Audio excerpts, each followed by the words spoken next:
Le monde contemporain a profondément changé. La vie d'un enfant aujourd'hui et d'un jeune n'est absolument pas celle de la vie d'un jeune d'il y a ne serait-ce que 30 ou 40 ans.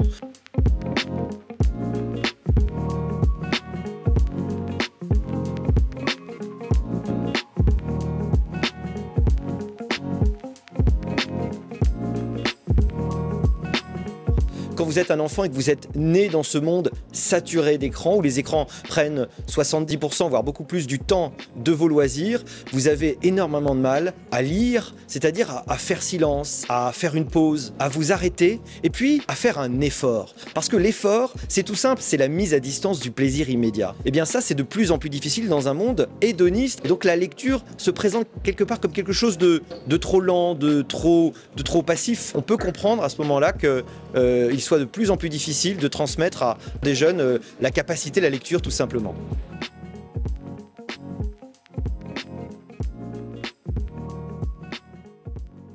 En fait, l'attention, la rigueur, la persévérance, c'est autant de parties de ce qu'on peut qualifier comme un art de vivre, c'est-à-dire une façon d'être au monde. Quand on est un parent, eh bien, on essaye de faire que son enfant soit curieux, qu'il s'intéresse aux choses nouvelles, qu'il pose des questions, qu'il soit capable d'aller vers les autres. Eh bien, c'est ce que doit faire l'école de façon encore plus systématique. Rencontrer une activité, se rendre compte que tout d'un coup, il y a quelque chose, un métier qu'on ne soupçonnait pas, un secteur, un univers qu'on n'avait pas touché. Et le rôle de l'école, c'est vraiment de donner accès à tous ces univers-là, c'est d'ouvrir les perspectives des jeunes le plus possible. Et puis de donner aussi des exemples où on essaiera de montrer que tout ne s'acquiert pas en quelques secondes, qu'il y a des choses qui peuvent être atteintes dans la vie, qui valent vraiment le coup et qui sont atteintes à travers le travail, à travers une discipline, à travers une méthode. En fait, de façon générale, l'école, et je crois que vous êtes sur la bonne voie, elle doit donner le goût de l'apprentissage qui est aussi le goût de vivre en fait, le plaisir d'apprendre, le plaisir de découvrir des choses. La vie est une aventure extraordinaire,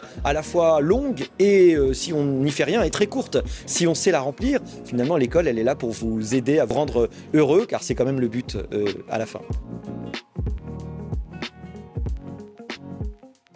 Oubliez l'idée que vous allez être parfait. Le fait que vous soyez soucieux de ces questions-là est déjà très important. L'enfant, il va beaucoup agir in fine, non pas sur ce que vous aurez dit, mais sur ce que vous aurez fait. C'est-à-dire qu'il va suivre votre exemple de vie, de ce que vous allez voir, de la façon dont vous vivez, qui vont vraiment être suivis in fine. Donc c'est ça, la meilleure façon sans doute de préparer nos plus jeunes au monde du XXIe siècle.